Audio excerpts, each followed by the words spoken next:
Palakkad MLA. Rahul Mankoottam ഒരു പെൺകുട്ടിയെ പീഡിപ്പിച്ചു എന്നതുമായി ബന്ധപ്പെട്ടാണ് പ്രധാനമായിട്ടും ഇപ്പം നിറഞ്ഞിരിക്കുന്ന ചർച്ച. ഈ ചർച്ചയിൽ ഇപ്പം രാഹുൽ മാങ്കൂട്ടം പാലക്കാട് ജില്ലയിലെ കണ്ണാടിയിൽ നിന്ന് ഒരു ചുമന്ന കാറിൽ രക്ഷപ്പെട്ടുപോയി, സിനിമ സ്റ്റൈലാണ് രക്ഷപ്പെട്ടത് എന്നൊക്കെ പറയും. ഈ രാഹുൽ മാങ്കൂട്ടത്തിനെ ന്യായീകരിക്കാനായിട്ട് രാഹുൽ ഈശ്വർ എന്ന് പറയുന്ന ഒരു പൊതുപ്രവർത്തകൻ എന്ന് വിശേഷിപ്പിക്കാവുന്ന ആൾ രംഗത്തെത്തുന്നു. മാധ്യമങ്ങളിലൊക്കെ തന്നെ ഈ ഇരയുടെ പേര്, ഐഡൻറ്റിറ്റിയൊക്കെ വെളിപ്പെടുത്തുന്ന രീതിയിൽ ചർച്ചയിൽ പങ്കെടുക്കുന്നു. സൈബർ പോലീസ് ഇയാളെ പിടികൂടി. ശരിക്കും പറഞ്ഞാൽ രാഹുൽ ഈശ്വർ ഒരു പണി ചോദിച്ചു മേടിക്കുന്നു. ഇപ്പുറത്ത് സന്ദീപ് വാര്യർ ഇതിന് സമാനമായ ചില നീക്കങ്ങൾ നടത്തി സന്ദീപ് വാര്യരെയും പ്രതിയാക്കിയിട്ടുണ്ട്. അയാൾ മുൻകൂർ ജാമ്യത്തിന് വേണ്ടി ശ്രമിക്കുന്നു. ഇവിടെ ഈ രാഹുൽ മാങ്കൂട്ടത്തിന് വേണ്ടി ഇവരെല്ലാം തന്നെ പ്രതികളായി മാറുന്നു. അങ്ങനെയാണോ ചിത്രീകരിക്കപ്പെടുന്നത്? അല്ല, ഇത് അനാവശ്യമായ ഒരു മീഡിയ ഹൈപ്പ് കൊണ്ട് സംഭവിക്കുന്നു. ഇപ്പോൾ പാലക്കാട്ട് നിന്ന് ഒരു പോളോ കാറിൽ രാഹുൽ മാങ്കൂട്ടത്തിൽ രക്ഷപ്പെട്ടു. സിനിമ സ്റ്റൈലിൽ രക്ഷപ്പെട്ടു. എന്താ ഈ സിനിമ സ്റ്റൈലിൽ രക്ഷപ്പെടലാണ്. അത് സിനിമ സ്റ്റൈലിൽ രക്ഷപ്പെടലെന്ന് പറയാം. ആ കാറ് ഒരു സിനിമാ നടിയുടേതാണെന്ന് സംശയിക്കുന്നു. ആണെങ്കിൽ എന്താ, അങ്ങേര് പോയി ക്രിമിനൽ കേസിൽപ്പെട്ടവർ മുൻകൂർ ജാമ്യത്തിന് അപേക്ഷിക്കുമ്പോൾ അവർ ഒളിവിൽ പോകും. സർവ്വസാധാരണമാണ്. പോലീസിനെ അവർ പിടികൊടുക്കില്ല. സാധാരണഗതിയിൽ ഉണ്ടല്ലോ, മുൻകൂർ ജാമ്യത്തിന് ഹർജി കൊടുത്തു കഴിഞ്ഞാൽ നേരത്തെയൊക്കെ പോലീസ് അറസ്റ്റ് ചെയ്യില്ലായിരുന്നു. കാരണം കോടതിയിൽ ഹർജി ഇരിക്കുകയല്ല, അതിൻ്റെ തീർപ്പ് വന്നിട്ട് നമുക്ക് അറസ്റ്റ് ചെയ്യാം. ഏതോ ഒരു കേസിൽ, ആ കേസ് ഇപ്പം എനിക്ക് ഓർമ്മ വരുന്നില്ല, അതിലാണ് കോടതി ഒരു കമൻ്റ് അടിച്ചു. മുൻകൂർ ജാമ്യ, ഹൈക്കോടതിയാണ്, മുൻകൂർ ജാമ്യ ഹർജി ഇവിടെ പെൻഡിങ് ആയതുകൊണ്ട് നിങ്ങൾക്ക് അറസ്റ്റ് ചെയ്യാൻ തടസ്സം എന്താ, അയാളെ എന്തുകൊണ്ട് അറസ്റ്റ് ചെയ്തില്ല, ഇങ്ങനൊരു ചോദ്യം. അപ്പോഴാണ് പോലീസ് പറഞ്ഞത് ശരിയാണല്ലോ, അങ്ങനെ നിയമമൊന്നുമില്ല. മുൻകൂർ ജാമ്യ ഹർജി ഫയൽ ചെയ്തിട്ടുണ്ട്, അത് തീർപ്പാകുന്നവരെ അറസ്റ്റ് ചെയ്തതെന്ന് നിയമമൊന്നുമില്ല. പക്ഷേ അതൊരു മര്യാദയായിട്ട് നേരത്തെ മുതൽ പാലിച്ചിരുന്നു. കാരണം കോടതിയുടെ മുമ്പിലിരിക്കുന്നൊരു വിഷയമാണ്, തീർപ്പായിട്ട് ഇയാളെ അറസ്റ്റ് ചെയ്യാം. അതുകൊണ്ട് ആരുടെയെങ്കിലും പേരിൽ ഈ FIR ഒക്കെ ഇട്ട് കഴിഞ്ഞാൽ ആരും പരിഭ്രമിച്ച് ഓടുമായിരുന്നില്ല. മുൻകൂർ ജാമ്യ ഹർജി ഫയൽ ചെയ്യും, ഇയാൾ വീട്ടിൽ തന്നെ ഇരിക്കും. ജാമ്യ ഹർജി തള്ളിക്കഴിഞ്ഞാൽ അപ്പോഴും ഇയാൾ മുങ്ങുകയില്ല, ഇയാൾ അറസ്റ്റിന് വഴങ്ങും. ഇതായിരുന്നു നമ്മുടെ സമൂഹത്തിലെ പതിവ്. ഇപ്പോഴാണ് ഈ സംഭവം FIR ഇട്ടാൽ ഉടനെ അറസ്റ്റ് ചെയ്യണം. അറസ്റ്റ് ചെയ്തില്ലെങ്കിൽ ചാനലുകാർ അറസ്റ്റ് ചെയ്യിക്കും. 10 ചാനലുണ്ടല്ലോ കേരളത്തിൽ. 10 പേരും കൂടെ ബഹളം വെച്ച് ഇയാളെ അറസ്റ്റ് ചെയ്തേ അവരടങ്ങുള്ളൂ. ഈ വാശി, ഈ മീഡിയ ക്യാമ്പയിൻ, ടാർഗറ്റഡ് ക്യാമ്പയിനുള്ള ചില വ്യക്തികളെ കയ്യിൽ കിട്ടിക്കഴിയുമ്പോൾ അതിങ്ങനെ ആ അന്തരീക്ഷം ഉണ്ടാകും. അത് ആരാ ഓപ്പറേറ്റ് ചെയ്തെന്നൊന്നും നമുക്ക് പറയാൻ പറ്റില്ല. ദേ ടാർഗറ്റ് യു വെരി ബാഡ്ലി. എന്നിട്ട് അയാളെ അറസ്റ്റ് ചെയ്യിക്കും. അവർ അറസ്റ്റ് ചെയ്താൽ ഇയാൾക്ക് ജഡ്ജി എങ്ങനെ ഇയാൾക്ക് ജാമ്യം കൊടുത്താൽ ജഡ്ജി തൂങ്ങിച്ചാവേണ്ട അവസ്ഥയാകും, നാട്ടുകാർ തല്ലുമെന്നുള്ള അവസ്ഥയാണ്. അതുകൊണ്ട് ജഡ്ജിമാർ ജാമ്യം കൊടുക്കില്ല. ഇങ്ങനത്തെ ഒരു മീഡിയ അന്തരീക്ഷം സൃഷ്ടിക്കുന്നു. അതിൻ്റെ ഭാഗമായിട്ടാണ് ഇതുപോലത്തെ ഈ റിപ്പോർട്ടിങ്. ഇത്ര വലിയ ഹൈപ്പൊന്നും ആ കേസിന് കൊടുക്കേണ്ട കാര്യമില്ല. It is a criminal case. This is not the first time. ബലാത്സംഗം, ഗർഭഛിദ്രം, ഇതൊന്നും ആദ്യത്തെ കേസല്ലല്ലോ. അനാവശ്യമായ ഹൈപ്പ് മുഖ്യമന്ത്രി തന്നെ ഇതിന് കൊടുത്തു. മുഖ്യമന്ത്രിയെ പരാതിക്കാരി പോയി കാണുന്നു. 40 മിനിറ്റ് പിണറായി വിജയൻ ആരെങ്കിലുമായിട്ട് സംസാരിക്കുന്നത് സിനിജിയുടെ ഓർമ്മയിലുണ്ടോ? ഇല്ല. 40 minutes close door meeting Pinarayi വിജയൻ്റെ വിത്ത് അനദർ ഇൻഡിവിജ്വൽ ഇല്ല. എന്തോ ഒരാൾ എന്നോട് പറഞ്ഞു, ഫാരിസ് അബൂബക്കറിൻ്റെ വീട്ടിലോ മറ്റോ പോയപ്പോൾ ഇങ്ങനെ ഉണ്ടായി. അത്യപൂർവമാണ്. പിണറായി വിജയൻ എന്ന മുഖ്യമന്ത്രിയുടെ 40 മിനിറ്റ് നിങ്ങൾക്ക് മാത്രമായിട്ട് കിട്ടുക എന്ന് പറഞ്ഞാൽ അസംഭവ്യമാണ്. കേട്ടോ, അത് സംഭവിച്ചു. അത് കഴിഞ്ഞ് അദ്ദേഹം ചെയ്തത് the busiest police officer in Kerala, H. Venkatesh, Sabarimala സ്വർണ്ണക്കൊള്ളയുടെ SIT റിപ്പോർട്ട് കോടതിയിൽ കൊടുക്കുന്നത് നാളെ മറ്റാണ് അതിൻ്റെ ഡേറ്റ്. അത് തയ്യാറാക്കുന്ന തിരക്കിലുള്ള ആ H. വെങ്കടേഷിനെ തന്നെ വിളിച്ചു വരുത്തി. കേരളത്തിലെ ഏറ്റവും തിരക്ക് പിടിച്ച ഓഫീസർ ഏതാണെന്ന് ചോദിച്ചു കഴിഞ്ഞാൽ H. വെങ്കടേഷാണ്, by way of his duty. അല്ലാതെ അദ്ദേഹത്തിൻ്റെ പദവി കൊണ്ടല്ല.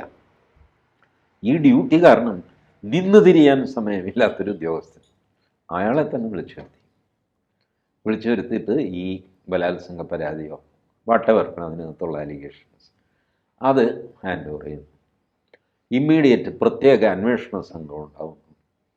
ഈ നാട്ടിൽ ഇത് മാത്രം ഒരു ഗർഭഛിദ്ര കേസോ ബലാത്സംഗ കേസോ ഇത് മാത്രമാണ്. എത്ര കാര്യങ്ങളിൽ സ്പെഷ്യൽ ഇൻവെസ്റ്റിഗേഷൻ ടീമുണ്ട്, എത്ര കേസുകൾ ചെയ്തിട്ടുണ്ട്. അപ്പോൾ അത് ഒരു പൊളിറ്റിക്കൽ ഹൈപ്പ് അതിന് പിന്നിൽ സത്യമോ നുണയോ മാറ്ററിനെ പറ്റിയല്ല ഞാൻ പറയുന്നത്. ഒരു രാഷ്ട്രീയ ലാക്ക് അതിനകത്ത് ഉണ്ട്. അതിന് ഞാൻ തെറ്റ് പറയുകയൊന്നുമില്ല. കാരണം രാഷ്ട്രീയം ഇങ്ങനെയൊക്കെയാണ് കളിക്കുന്നത്. സ്വർണ്ണക്കൊള്ള കൊണ്ട് ആകെ വിഷമിച്ചിരിക്കുന്നു. പത്മകുമാർ വരെ ജയിലിൽ പോയി. അടുത്തത് കടകംപള്ളി എന്നുള്ള സ്ഥിതിയിലൊക്കെ നിൽക്കുന്നു. അപ്പോഴാണ് ഇത് വീണ് കിട്ടുന്നത്. അതുകൊണ്ട് ആ പെൺകുട്ടിയെ വിളിച്ചിട്ട് മുഖ്യമന്ത്രി തന്നെ ട്യൂഷൻ എടുക്കുന്നു 40 മിനിറ്റ്. ചിലരൊക്കെ റിപ്പോർട്ട് ചെയ്തത് മുഖ്യമന്ത്രിയുടെ മുമ്പിലിരുന്നാണ് പരാതി എഴുതിയതെന്നാണ്. 3 പേജ് വരുന്ന പരാതി മുഖ്യമന്ത്രിയാണ് എഴുതി മേടിക്കുന്നത് അവിടെ വെച്ച്. അപ്പോൾ നോക്കണേ, കടലാസും പേനയും കൊടുത്തിട്ട് മുഖ്യമന്ത്രി പറയുന്നത് എഴുതുമോളെ കാര്യങ്ങളൊക്കെ. മറ്റേ എഴുതിയോ, ഗർഭഛിദ്രം ഭാ വേണം കേട്ടോ, ഭരണിയുടെ ഭാ, ഇങ്ങനെയൊക്കെ പറഞ്ഞ് ട്യൂഷൻ എടുത്ത് എഴുതി. അത് ഒരു പൊളിറ്റിക്സാണ്.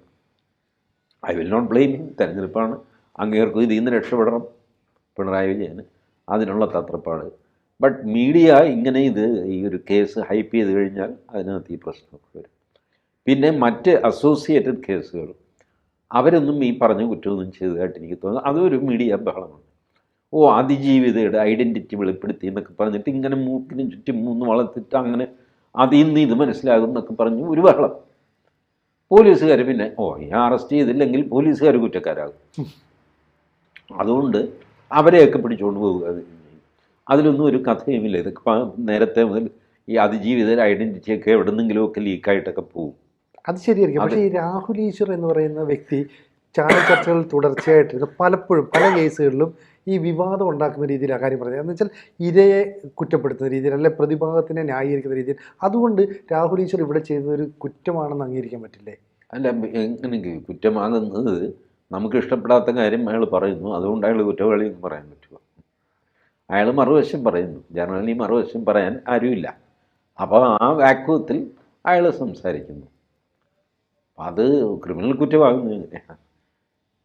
അല്ല, അയാൾ ചെയ്യരുതെന്ന് പറഞ്ഞു. ഇപ്പോൾ ഈ ചാനൽ ചർച്ചയിൽ പങ്കെടുക്കുമ്പോൾ സഹപാനലിസ്റ്റുകൾ അടക്കം പറയുന്നത് നിങ്ങൾ ഈ പറയുന്നത് ഒരു പരിധി വിട്ടുപോകുന്നുണ്ട്, പിണറായി ഒരു കുഴി ഒഴിക്കും, നിങ്ങൾ വീഴും. നിങ്ങൾ അയാളെ വിളിച്ചു വരുത്തിയിട്ട് പിന്നെ അയാൾ ഇന്നത് പറയരുത് അത് പറയരുത് എന്ന് പറയാൻ ശരിയല്ല. നിങ്ങൾ ഇൻവൈറ്റ് ചെയ്തിട്ടാണ് അയാൾ വന്നത്. ഒരു സ്റ്റുഡിയോയിലും രാഹുൽ ഈശ്വർ തള്ളി കയറുമെന്നൊന്നുമല്ല. നിങ്ങൾ വിളിക്കുന്നു, വരുന്നു, അയാൾ അയാളുടെ അഭിപ്രായം പറയുന്നു. അപ്പോൾ ആ അഭിപ്രായം പറയരുത്, ഞങ്ങൾക്ക് അനുകൂലമായ അഭിപ്രായം പറയണമെന്ന് പറയുന്നത് ശരിയാണ്? അത് ശരിയല്ല. നിങ്ങൾക്ക് അസ്വസ്ഥതയുണ്ടാക്കുന്ന അഭിപ്രായങ്ങൾ ഒരാൾ പറഞ്ഞതുകൊണ്ട് അയാൾ കുറ്റവാളിയൊന്നും ആകുന്നില്ല. ഇപ്പോൾ പിന്നെ ഈ ഹൈപ്പിൻ്റെ പുറത്ത് ഈ പറഞ്ഞ പോലെ അറസ്റ്റ് ചെയ്യുകയോ പിടിക്കുകയോ ഒക്കെ ചെയ്യാം. ബട്ട് ഐ ഡോണ്ട് തിങ്ക് ഈ ഐഡൻറ്റിറ്റി വെളിപ്പെടുത്തി എന്നൊക്കെ പറഞ്ഞാൽ അതൊന്നും വലിയ കാര്യമൊന്നുമില്ല. ഏറി വന്നു കഴിഞ്ഞാൽ സ്റ്റേഷൻ ജാമ്യം കൊടുത്തുകൂടാവുന്ന കേസുകൾ. പക്ഷേ രാഹുൽ ഈശ്വർ എന്ന് പറയുന്നത് ഒരു വെകിളി പിടിക്കുന്ന പോലെ സംസാരിക്കണം, മറ്റുള്ളവരെ ഇറിറ്റേറ്റ് ചെയ്യുന്നതാണ്, പൊതുസമൂഹത്തിൽ അയാളൊരു ശാപമായിട്ട് മാറുന്നു എന്നൊക്കെ പറഞ്ഞ് സോഷ്യൽ മീഡിയയിൽ വലിയ പ്രചരണമൊക്കെ നടത്തുന്നത്. എന്തിനാണ് രാഹുൽ ഈശ്വറിനെ ഇത്ര ആക്രമിക്കുന്നത്? അത് social when you are in a controversy, people will say so many things. നിങ്ങൾ ഒരു രാഹുൽ ഈശ്വർ ആയിക്കോട്ടെ, രാഹുൽ മാങ്കൂട്ടത്തിലായിക്കോട്ടെ, ആരും ആയിക്കോട്ടെ, നിങ്ങളൊരു വിവാദത്തിന് നിൽക്കുമ്പോൾ അപ്പുറത്തുനിന്നും ഇപ്പുറത്തുനിന്നും ഇതുപോലത്തെ ആക്രമണം വരും. അത് അതിൻ്റെ കൂടെ സഹജമായ ഒരു കാര്യമാണ്.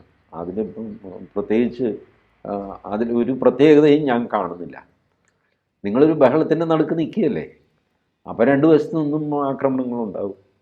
അതിലെന്താ പ്രയാസം? അല്ല, ഈ നീതിന്യായ വ്യവസ്ഥയിൽ ഇതേ മനസ്സിലാക്കുന്ന രീതിയിൽ അല്ലെ തിരിച്ചറിയുന്ന രീതിയിൽ ചിത്രങ്ങളോ അല്ലെ വാർത്തകളോ കൊടുക്കരുതെന്നാണ് പറഞ്ഞിരിക്കുന്നത്. അങ്ങനെ കൊടുത്തുവെന്നും അതൊരു ലാപ്ടോപ്പും മൊബൈലും ഒക്കെ പിടിച്ചെടുത്തുകൊണ്ട് സൈബർ കുറ്റകൃത്യങ്ങളുടെ ഒരു ശൃംഖലയിലേക്ക് വന്നു. മാതൃകാപരമായ ഒരു ശിക്ഷ പിണറായി നടപ്പാക്കുന്നു. അപ്പോൾ പിണറായിയുടെ കുഴിയിലേക്ക് ചെന്ന് അല്ലെ വലയിലേക്ക് ചെന്ന് രാഹുൽ ഈശ്വർ വീണു കൊടുക്കല്ലേ? അബദ്ധമല്ലേ ഇത്?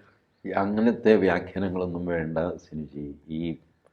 ഇപ്പോഴത്തെ ഈ മീഡിയ ഹൈപ്പിൽ അവർ ആരെങ്കിലുമൊക്കെ അറസ്റ്റ് ചെയ്തെന്നൊക്കെ പോകും. ഇതെല്ലാം മജിസ്ട്രേറ്റ് കോടതിയിൽ ചെല്ലുമ്പോൾ ഷൂന്നായി പോകും. ഇതൊന്നും വലിയ കാര്യമൊന്നുമല്ല. ഐഡൻറ്റിറ്റി വെളിപ്പെടുത്തി കേരള മുഖ്യമന്ത്രി പിണറായി വിജയനാണ് ആദ്യം അറസ്റ്റ് ചെയ്യേണ്ടത്. കഠുവ സംഭവം ഓർമ്മയുണ്ട്. കഠുവ പെൺകുട്ടി ഉം. പിണറായി വിജയൻ്റെ ട്വിറ്റർ ടൈം ലൈനിൽ ഇപ്പോഴും സിനിമയിൽ കയറി നോക്കിക്കോളും. ആ മൈനർ പെൺകുട്ടിയുടെ, അത് പോക്സോയും കൂടെയാണ്, മൈനർ പെൺകുട്ടിയുടെ ഫോട്ടോയും പേരും വെച്ച് പിണറായി വിജയൻ ട്വീറ്റ് ചെയ്തിട്ടുണ്ട് മുഖ്യമന്ത്രി ആയിരിക്കുമ്പോൾ. ഇപ്പോഴും ഉണ്ട്, ഡിലീറ്റ് ചെയ്തിട്ടില്ല. വല്ല കേസും എടുത്തു. ഇത്ര സുവ്യക്തമായിട്ട് വേറെ ആർക്കെങ്കിലും ഐഡൻറ്റിറ്റി വെളിപ്പെടുത്താൻ പറ്റുമോ? ഫോട്ടോയും പേരും. അതുകൊണ്ട് വെറുതെ കൂടുതൽ വാചകമൊന്നും ആരും അടിക്കരുത്. ഇതൊക്കെ ശരി, ഇങ്ങനെ പൊളിറ്റിക്കൽ, അത് ഇപ്പുറത്തുള്ളവർക്ക് ഇതൊന്നും അറിഞ്ഞുകൂടാ. ഈ കഠുവ പെൺകുട്ടിയുടെ ഫോട്ടോയും പേരും വെളിപ്പെടുത്തിയത് പിണറായി വിജയൻ ട്വിറ്ററിൽ, കോടിയേരി ബാലകൃഷ്ണൻ ഫേസ്ബുക്കിൽ, അങ്ങനെ ഇടതുപക്ഷത്തെ മുഴുവൻ സ്ത്രീയും പുരുഷന്മാരും മുഴുവൻ ഈ പേരും ഇതും ഫോട്ടോയും വെളിപ്പെടുത്തിയതാണ്. അന്ന് ആരും ഒരു കേസും എടുക്കില്ല. ഇന്നിപ്പോൾ ആളുകൾ അതൊക്കെ മറന്നുപോകും. അതുകൊണ്ട് ഇരയുടെ മേൽവിലാസം വെളിപ്പെടുത്തിയത് ഇര ആരാണ് എന്ന് ആശ്രയിച്ചിരിക്കുന്നത്. ഇപ്പോൾ മീഡിയ ഒരു ഇരയെ തീരുമാനിച്ചിട്ടുണ്ട്, അല്ലെങ്കിൽ അതിജീവിതയെ തീരുമാനിച്ചിട്ടുണ്ട്. അവരുടെ ഐഡൻറ്റിറ്റി വെളിപ്പെടുത്തി കഴിഞ്ഞാൽ കേസാണ്. മറ്റത് കഠുവ പെൺകുട്ടിയിൽ ഇപ്പുറത്തായിരുന്നു. ആ പെൺകുട്ടിയുടെ ഭാഗത്ത് അതിൻ്റെ ഐഡൻറ്റിറ്റി പുറത്ത് വരണം എന്നുള്ളതായിരുന്നു ആവശ്യം.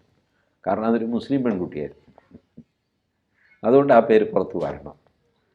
ഇവിടെ വേറെ എന്തോ കാരണങ്ങൾ കൊണ്ട് പേര് പുറത്ത് വരരുത്, അത്രേ ഉള്ളൂ.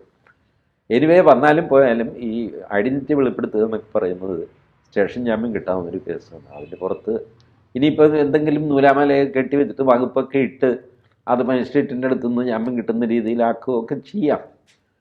പക്ഷേ നിങ്ങളെല്ലാം ഫൈനലി ഇത് കേസ് ഒന്നുമില്ലാതെ പോകും. ഒരാളെ ഹരാസ് ചെയ്യാനായിട്ട് നിങ്ങൾക്ക് ഇതൊക്കെ ഉപയോഗിക്കാമെന്നേ ഉള്ളൂ. രാഹുൽ ഈശ്വരൻ നിഷ്പ്രയാസം ഊരിപ്പോരും. അയ്യോ, അതൊന്നും ഒരു കേസല്ല. അതൊരു കേസല്ല. രാഹുൽ മാങ്കൂട്ടത്തിൻ്റെ ഒരു കേസാണ്. ബട്ട് അതുപോലും ഇത്രയധികം ഹൈപ്പ് ചെയ്യേണ്ട ആവശ്യമൊന്നുമില്ല. കൂടുതൽ വാർത്തകളും വിശേഷങ്ങളും നിങ്ങളിലേക്ക് എത്താൻ ABC മലയാളം സബ്സ്ക്രൈബ് ചെയ്യുക, ബെൽ ബട്ടണും അമർത്തുക.